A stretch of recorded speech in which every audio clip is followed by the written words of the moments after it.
여러분들한테 반갑다라는 말씀도 못 드리고 무거운 마음으로 여러분들을 찾아뵙게 돼서 굉장히 송구스러운 마음입니다. 안녕하세요. 우주도라이TV입니다. 금강선 CCO가 얼마 전 라이브 방송에 직접 나와 로어온 썸머에서의 미흡했던 점과 게임 내의 논란에 대해서 유저들에게 사과하며 여러 해명을 했던 바 있습니다. 많은 유저들은 라이브 방송 이전에 이번에는 아무리 금강선이어도 더 이상 민심을 회복하는 것은 불가능하다라며 더 이상 로스트아크의 미래는 없다며 굉장히 부정적인 분위기였습니다. 모두가 부정적이었던 민심을 그는 어떻게 돌리는 데에 성공했을까요? Hello. Do you want to play a game? 그는 먼저 3조구 문양 논란이라는 가장 문제가 되었던 사안을 첫 번째로 언급하며 정면 돌파를 시작합니다. 중국 서버 오픈을 앞두고 있는 로스트아크의 입장에서는 중국과 정치적으로 마찰이 생길 수 있는 고구려의 역사에 관해서 사실 언급하기가 조심스러웠을 것은 사실이죠.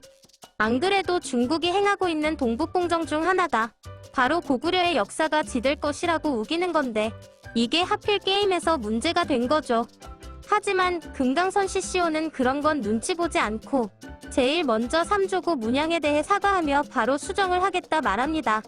중국에서 장사를 해야 하는 마당에 이 발언은 돈을 벌어야 하는 기업의 입장에서는 민감한 사안이 될 수밖에 없습니다. 그렇기 때문에 저는 3조구 문양의 언급을 첫 번째로 언급한 것이 좋은 선택이었다 생각합니다.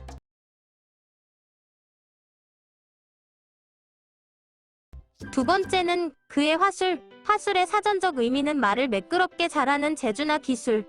금강선 CCO는 정말 말을 잘하는 사람 중 한 명이라 생각합니다. 누군가를 가르치거나 누군가에게 말을 전달을 할 때는 4살 어린아이도 알아들을 수 있을 만큼 쉽고 간단한 단어들로 전달을 해야 한다 라는 말 다들 들어보셨을 겁니다. 금강선 CCO는 그것에 특화되어 있는 것 같다고 생각합니다. 금강선 CCO가 디렉터 시절에 로아온에서 로드맵 발표를 할 때의 단어 선택들을 보면 어려운 단어들을 쓰는 일이 없습니다. 이렇게 쉽고 간단한 단어 선택들로 이야기를 해서 듣는 사람들이 그만큼 흡수가 잘 되는 장점이 있습니다.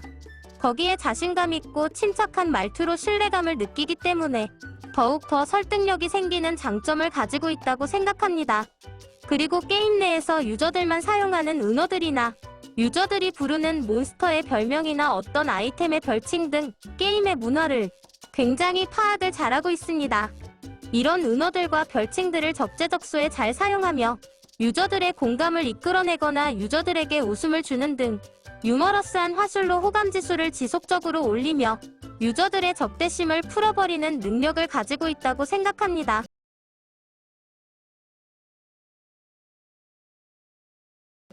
소통 능력이라는 것은 솔직히 말해서 저조차도 쉬운 일이 아닙니다. 많은 사람들이 3대 장군들의 소통 능력에 대해서 답답해했지만 어느 정도 이해가 가는 것도 사실입니다. 소통 능력은 이전에 다룬 화술과도 연관이 있죠? 금강선 CCO의 소통 능력 또한 이번 일을 잠재우는 데 큰 역할을 했다고 생각합니다. 게임성에 대해 유저들이 문제를 지적하거나 이해 제기를 할 때 금강선 CCO는 그것을 피하지 않고 그의 특유의 화술을 무기로 삼아 항상 정면 돌파로 승부합니다.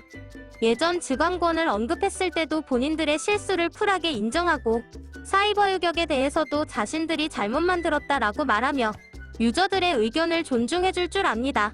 또한 그 외에 유저들이 말하는 여러 문제들을 하나씩 모두 언급하며 유저들이 어느 정도 납득할 만한 답변을 잘해줍니다. 개발자의 입장에서 유저들이 지적하는 여러 문제 중 민감할 수도 있는 부분도 있을 텐데 그것을 맞서는 것에 대해서 두려워하지 않고 피하려고 하지 않는 모습으로 유저들도 확실하게 소통이 되고 있구나를 인지할 수 있게 해줍니다. 마지막으로 개인적으로 금강선 CCO의 능력 중 좋아하는 부분은 그는 유저들을 존중함과 동시에 같이 일하는 동료들을 두둔하는 멘트를 유저들에게 자연스럽게 어필합니다. 이번 3대 장군들의 소통과 말투에 대해 문제가 되었을 때에도 금강선 CCO는 팀장분이 유저들을 정말 많이 생각하는 분이라며 자연스럽게 감싸주는 모습이 저는 좋았습니다. 비록 잘못은 했지만 유저들 앞에서 자신의 동료에게 신뢰를 보내주는 모습이 리더로서 정말 현명한 행동을 하는 것 같아 보여서 리더의 자질이란 이런 것이구나 느꼈습니다. 금강선 CCO는 유저들에게 굉장히 친절한 사람이지만 개발자의 입장에서 유저들이 요구하는 부분에 대해 자신의 생각이 맞지 않다면 단호하게 안 된다고 하는 모습 또한 저는 좋게 보고 있습니다. 게임사가 유저 친화적으로 가야 하는 것은 맞지만 게임사에서 나름 고집을 부리며 내놓는 컨텐츠도 있어야 한다고 생각합니다. 이번 로아온 썸머에서 남자 인파이터에 대해서 많은 반대에도 불구하고 팀장님들이 소신껏 말씀하시며 개발을 결정했다고 했던 부분은 개인적으로 좋았던 부분 중 하나입니다. 게임사의 나름 소신 있는 발표라 생각하여 존중하고 있습니다. 저는 게임사가 어느 정도 소신 있는 결정을 하는 것에 대해서 유저들도 충분히 존중을 할 줄 아는 자세가 돼 있어야 한다고 생각합니다. 게임은 게임사 혼자 만들거나 유저들끼리만 만드는 게 아니라 게임사와 유저들이 다 같이 만드는 거라 생각합니다. 여기까지 금강선 CCO가 유저들의 마음을 돌릴 수 있었던 이유에 대해서 분석해보고 생각하는 시간을 가졌는데요. 여러분들의 생각은 어떠신가요? 저는 이만 영상 마치며 물러가 보겠습니다. 여러분의 의견을 댓글로 많이 공유해 주시면 감사하겠습니다.